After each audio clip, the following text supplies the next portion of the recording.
Set. Set. Audio set. Okay. Rolling. Hi. Okay, mantap. Is this okay? Okey.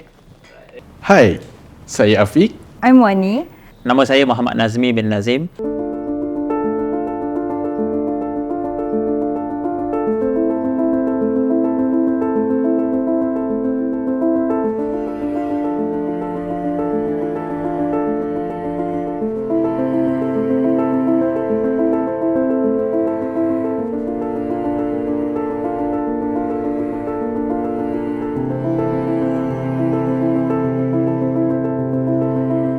Program Sekolah Amanah dia nak melahirkan seorang pelajar yang pemikiran secara holistik. Maknanya dia secara menyeluruh. Maknanya bukan sahaja kita power dalam satu perkara, tapi semua perkara kita boleh menguasai. Dalam saya punya bisnes, saya berperanan as a leader dalam saya punya bisnes. So which is memerlukan leadership skills lah. Siapa yang business owner pun tahu macam mana kalau bisnes tu dah jatuh, sakitnya untuk bangkit semula. Waktu tu kalau bukan sebab Afiq ni adalah didikan trust school, tak rasa Afiq boleh bangkit macam sekarang. What trust school taught me was that it's okay to be wrong or to be different than anyone else. Tapi at the least you can do is that voice it out, and then it will become something at the end of the day. Daripada form 1, form 2 memang saya seorang yang pendiam. Tapi disebabkan adanya Sekolah Amanah, dia datang membawa satu transform. Dia telah mengubah guru, dia telah mengubah pelajar. Apa yang saya lihat dulu, guru-guru pun lebih efektif. Diorang tak mengajar dengan cara yang lama.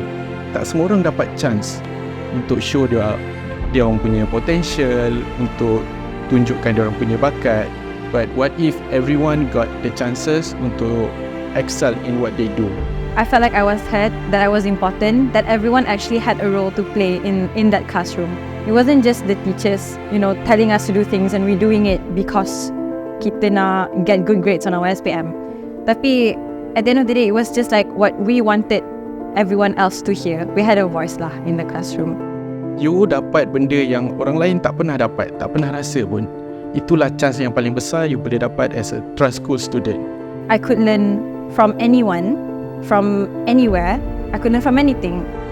Presentation yang kita buat everyday dalam kelas, mungkin pada orang lain benda tu nampak simple, tapi believe or not, benda tu yang mengubah hidup Afiq at that moment.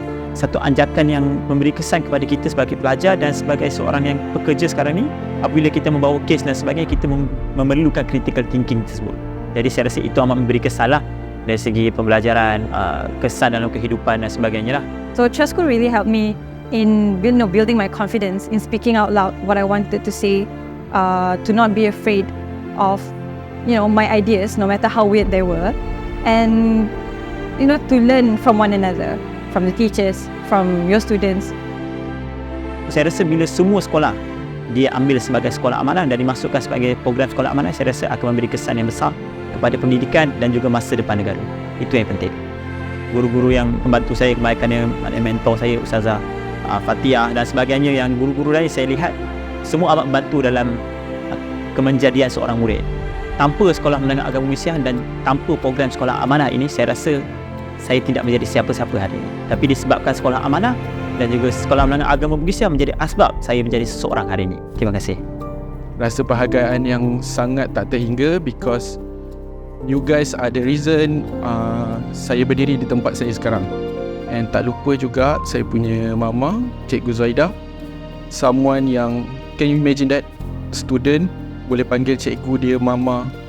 Macam mana dia support dari saya dari segi emosi, dari segi intellectual, as cikgu yang kita tak pernah ada bloodline related pun, tapi dia boleh bagi that kind of effort. Diorang yang bagi saya tapak dalam dunia ni, diorang yang bagi saya kenal saya punya potensi diri. Saya banyak tu hutang budi dengan anda, and I really hope one day I could come back to the school and giving back to the community. Thank you. I wouldn't be here today without my parents, of course. They trusted me enough to let me do whatever I wanted to do. I'd like to thank, first of all the headmasters and headmistresses that has got me to where I am today. Madam Janice, Ms. Zarina, you all make me love English so much. And I remember Ms. Zarina saying that we had to do journals, I think it was every week we had to hand her journals. And I have never enjoyed anything more in my life than writing. And she gave me that opportunity to actually write what I wanted. And she read every single one. She commented on every single one. I will forever remember all that you have done for me. You made me love English. You made me love what I do today. You shape people's lives. And I want to thank you so much for that. Thank you.